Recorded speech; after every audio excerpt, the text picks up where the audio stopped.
Politics. Truly something we could talk about at the dinner table. Or in a over 3 hours YouTube comedy documentary video.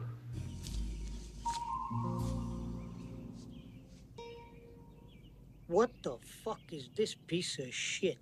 Hey everyone, so I found this video on YouTube about the rise of Nazism in America. And it's a comedy documentary, which, it caught my eye, especially with its weird-ass thumbnail. So to say that I had hopes for it to be good would be an understatement. I thought, it can't be that bad. It was that bad. In many ways, this video reminded me of that bad conservative horror movies video that In Praise of Shadows made. You know, the one where In Praise of Shadows tried to smear Wendigoon as a Nazi, as well as his friends. There were other flaws with the video, as well as it not being about bad conservative horror movies. It was just a god-awful video. I won't go into too much depth, yeah.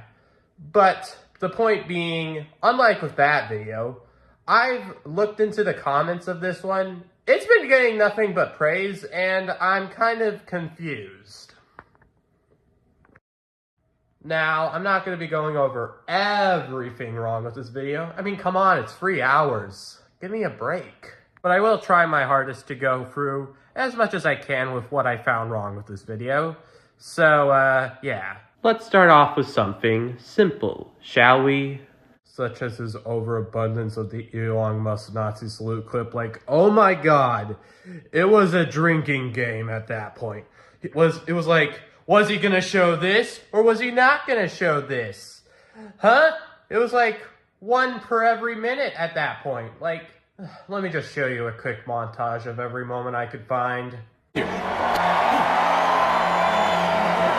heart goes out to you. It is thanks to you that the future of civilization is assured. I don't know what Mr. Musk meant with this move, but to me as an Austrian, it looked like a Hitler salute. And to many citizens, it looked like a Hitler salute. I don't know what he meant with it, and I cannot judge. She'll give a little more understanding of Elon's character and what a man like him would do with absolute power. That was weird as shit. Yeah. Yo, that motherfucker just did their Hitler joke. I'm not one of these Holocaust deniers. I think the Holocaust probably happened. I think probably 99% certainty it happened.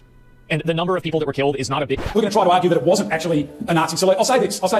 Hitler's associates did the Nazi salute to show allegiance to the violent and racist movement. Elon Musk does it for the same reason, but also for the lols and trolls. Billionaire oligarchs speaking at the inauguration. A Twitter guy, he literally seat-tiled. He didn't just... I went, oh my god, what is he doing? He's going to burn this whole thing down. I think he just lost his job. Oh, wait a minute. Oh, that way. Not that he did it, because there's idiots everywhere. Or like, I'm untouchable. Who's your daddy? I'm going to do this on the world stage. There'll be no consequence and I know it. So... Else Elon Musk is playing the long game. Elon was being investigated by all the federal departments that he purged were fascist by propaganda from tyrannical leaders. By what we witnessed yesterday, I am appalled. It is thanks to you that the future of civilization is assured. I'm not even a Musk fan, and even I found that to be stupid and repetitive. Then again, that whole video is so, Another problem I have with that video is that it is anything but funny. It says it's a comedy documentary. I did not laugh at one joke. And this isn't because I disagree with the video politically, therefore I can't laugh at it. No, I think The Onion is hilarious, and that's left-leaning. I think Family Guy is hilarious, and that's left-leaning. I think The Simpsons is hilarious, and that's left-leaning. No, I don't think this video is funny, because it's pretentious and shit. Like, let me just play you a joke from that video and see if you find that funny. When you see something like that, you go, well, maybe it's like fun that they do it, that nobody knows they do it. Joe, I don't really want to be put on the spot, man. Like with the whole Elon Musk thing, you know what I mean? Like the salute, man. Like maybe it's like one of those rituals where you get together, your dad thinks it's hilarious, and you both put your hoods on, you go... Yeah. If you found that funny, you must have lower standards of humor than me. Yeah, the hardest part for me to make it through this video was having to listen to these bad jokes over and over again. Look, if I were to give one positive thing to say about these jokes, they weren't as bad as the new norm because at least he put effort into them. So, But in all seriousness though, these jokes sucked. Do better next time, dude. But obviously, we don't go to documentaries for the jokes. We go to comedy specials for that, dumbasses. So, how's the documentary aspect of this video? This is probably the worst part of this video. The main documentary itself was so bad that I literally changed my shirt in order to emphasize how bad it was.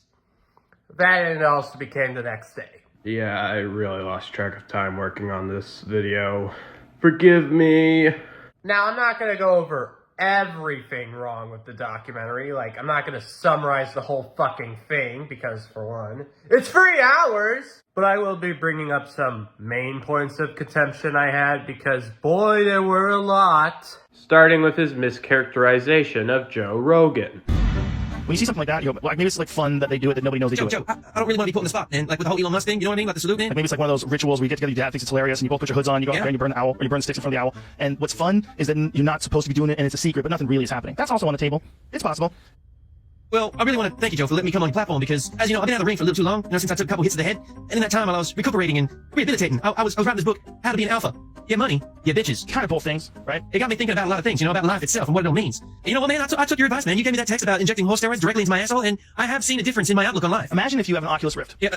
And they make you go through a bunch of waivers, and they say, if you do... Joe, I was talking about the book. What happens is you become a woman who actually feels the way a woman feels when she's attracted to that man, and a guy with a dick like a battering ram, and he's gonna send it home. You can't wait. You want to feel him come inside your upper rib cavity, like, the weakest among us would be scared of that experience.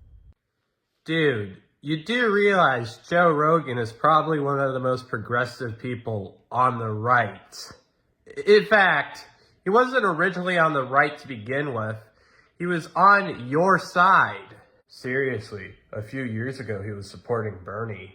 Actually, now that I think about it, I'm pretty sure if Bernie was running, he would probably vote for him instead of Trump. Huh. Maybe you guys should have put Bernie up instead of Kamala. It wasn't just Joe Rogan either. It was also Asmongold and, believe it or not, but the critical drinker. I'm not joking, just watch this clip.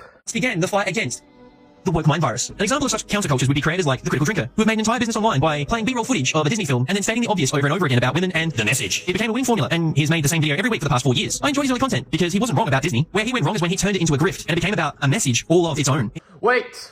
I'm just gonna butt in here and say that if The Critical Drinker was a grifter, how is he grifting? Like, that would mean that he's, like, selling you a product, and so far all I could see is that he's just making movie reviews with sort of a conservative leaning, although then again he does make non-political movie reviews, so He identifies as an entertainment critic, but I would say he's political propaganda at this point. Critical Drinker is one of the most watched TV and movie critics on YouTube. He is known for his honest takes on woke ideology in the media. Today we talk about how politics has ruined Hollywood. Now, it might have come to your attention that there was an election in America this week. And talk about the complete destruction of entertainment with Critical Drinker. Thanks for joining me. Here, sir. What made me realize he's a grifter, though, was when he made a video about the movie Prey, a female-led movie in the Predator franchise, lambasting it as a woke agenda movie doomed to fail. All these assumptions made based on a trailer. Oh, look, he changed it. It used to be called Prey, How to Ruin a Good Premise, and instead it says Prey trailer doesn't look great. I didn't know he changed the title. Interesting. The movie releases, and to his surprise, the nerds actually loved it. It was a good action flick, and he was belittled by some of his fans for jumping the gun. And when he releases his review, he changed the title to tone down his heavy-handedness with it all because people were taking the piss out of him. I don't know what the modern definition of a grifter is in 2025, but for me, that exact behavior is that. What's better than the Predator? The weird attempts at the heavy-handed female empowerment pandering. Truly, in the land of the blind, the one-eyed man is king, and in this case, the one-eyed man happens to be Prey, yet another entry in the long, tragic decline of a once awesome franchise. But the difference here is that Prey is a prequel, you see, a prequel about a young Native American girl who has to defy her tribal traditions in order to take on a nearly invincible hunter from another world. Because, you know, if elite special forces operatives, hard-boiled detectives, and entire squads of specially trained government agents can't stop these things, then a 100-pound teenage girl is definitely going to make the difference. Another thing wrong with this video is his coverage of the Zelenskyy crash out. Is out. On February 28th of 2025, the world just witnessed the new United States of America take their mask off. Zelenskyy and the Trump administration met in a publicly televised bilateral meeting to discuss the rare earth mineral peace deal offered by the United States between Russia and Ukraine. Basically, it's a mafioso shakedown of Ukraine for half of their resources presented by Trump on Russia's behalf, with no security guarantees. Zelenskyy wanted to negotiate peace guarantees for his people. He couldn't sign the deal without guarantees from the United States. This makes a lot of sense since they took Ukraine's nukes from them in 1994, and security guarantees then were never held up. See the Budapest Memorandum. Unfortunately, this meeting took a turn south very quickly. It was evident from the beginning that this was an ambush from Trump and his cronies at the behest of Russia. Right at the door, there was disrespect thrown at Zelenskyy. He's all dressed up today. Thank you very much. This set the tone for the meeting and what is to come. Okay, quick pause. I'm just gonna say this. I feel like Zelenskyy probably should have dressed a little better for his meeting because, you know, even if it weren't the president, Zelenskyy still should have just dressed nice, you know, because when you're meeting someone, you should still dress your nicest because, you know, it shows you care about them. My second question for President Zelenskyy. Do you ever? Why don't you wear a suit? Why don't you wear a suit? You're the highest level in this country's office, and you refuse to wear a suit. Just want to see. Do you own a suit? Yeah, problems. A lot of Americans have problems with you not respecting. I don't have such. I will wear a costume after this war will finish. Okay. Yes, maybe something like yours. Yes, maybe something better. I don't know. We'll see. Maybe something cheaper. Then yeah. Thank you. Thank you. The whataboutism from Russian bots in the comments at this would be that he was disrespecting Trump by not wearing a suit in the White House. However, I argue that Musk does that every day. He walks around the Oval Office firing half of the federal government. Quick question. Is Elon Musk a world leader or a politician? In his ball cap, t-shirt, and Columbine-style trench coat, as he also addresses the nation himself. There's no hypocrisy there at all. Note, no other country has had an issue with Zelensky's attire when he has made it very clear he's representing his people during wartime and dresses as such. He is a man of the people, not a suit. Such a man of his people. He sure has suspended a lot of elections in this country. America hasn't done that. Also note that during World War II, Winston Churchill visited the White House wearing military attire. I'd argue that Zelenskyy is a man without a suit, and that Trump is a suit without a man. The meeting begins as usual with Trump self-relating in pointless circles over sane-washing Russia's invasion and making Ukraine and Zelenskyy seem to be like the belligerents. If you want to position yourself in the middle between Russia and Ukraine, or on the Ukraine side. I'm in the middle. I want to solve this thing. I'm for both. I want to get it solved. And it's wonderful to speak badly about somebody else, but I want to get it solved. If we can solve it, great. If we can't solve it, they're going to have to fight it out, and who knows what's going to happen. But I want to see it get solved. I'm aligned with the world. I want to get the thing set. I'm aligned with Europe. I want to see if we can get this thing done. You want me to be tough? I can be tougher than any human being you've ever seen. I'd be so tough. But you're never going to get a deal that way, so that's the way it goes. All right, one more question. I have responded to this. So look, for 4 years in the United States of America, we had a president who stood up at press conferences and talked tough about Vladimir Putin, and then Putin invaded Ukraine and destroyed a significant chunk of the country. The path to peace and the path to prosperity is maybe engaging in diplomacy. We tried the pathway of Joe Biden of thumping our chest and pretending that the president of the United States' words mattered more than the president of the United States' actions. What makes America a good country is America engaging in diplomacy. That's what President Trump's doing. Can I ask you? Sure. Yeah. Okay. So he occupied our parts, big parts of Ukraine, part of East and Crimea. So he occupied it on 2014. So during a lot of years, I'm not speaking about just Biden, but those time was Obama, then President Obama, then President Trump, then President Biden, now President Trump, and God bless, now President Trump will stop him. But during 2014, nobody stopped him. He just occupied and took. He killed people. You know what the contact? 2015. 2014. Yeah. So I was not here. Yeah, but yes, but during 2014 till 2022, the situation the same. That people have been dying on the contact line. Nobody stopped him. You know that we had conversations with him, a lot of conversation, my bilateral conversation, and we signed with him. Me, like a new president in 2019, I signed with him the deal. I signed with him, Macron and Merkel. We signed ceasefire. All of them told me that he will never go. We signed him with gas contract. Yes, but after that, he broke the ceasefire. He killed our people, and he didn't exchange prisoners. We signed the exchange of prisoners, but he didn't do it. What kind of diplomacy, JD, you are speaking about? What do you mean? I'm talking about the kind of diplomacy that's going to end the destruction of your country. Yeah, but Mr. President, with respect, I think it's disrespectful for you to come to the Oval Office and try to litigate this in front of the American media. Right now, you guys are going around and forcing conscripts to the front lines because you have manpower problems. It is clear the meeting is an ambush and all theatre for the MAGA cult to justify the United States pulling out of Ukrainian support 100%. So you're telling me that Trump's master plan to get us to stop supporting Ukraine was to get Zelenskyy to act like an ass on television? Damn. Have you said thank you once? No, in this entire meeting, you said thank you. Today. Yes, so thank you very much. We want to get that in. Yeah, of course. Okay, that's actually kind of a fair point. JD Vance, you take the rare L on this one. Okay, I'm just going to skip to the end of this segment because the rest is of little to no interest. If you would like to watch the whole thing unedited so you don't feel like you're watching cherry-picked propaganda, the video is linked in the description. Go ahead, go watch this utter pure filth that is now running the world's most dangerous military on the planet. After witnessing this meeting, I was sick to my stomach. The entire peace deal was a shakedown of Ukraine from the get-go. But this televised meeting was a complete mask-off moment of the golden era of America to the rest of the world. They are no longer allies of democracy. I could go further, but honestly I'm getting kind of sick of talking about this video. So to end things on a positive note, I will say one thing. At least the editing was sort of interesting. So, I guess there's one positive thing about that video.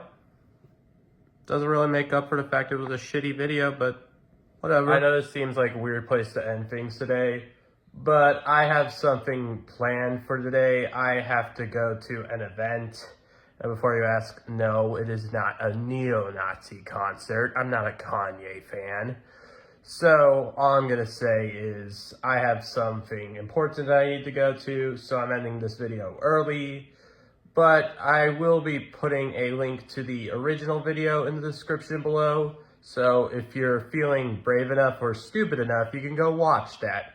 But, yeah, anyways, that's pretty much it for today. I certainly know I didn't have any fun, and I'm pretty sure you didn't. So, yay.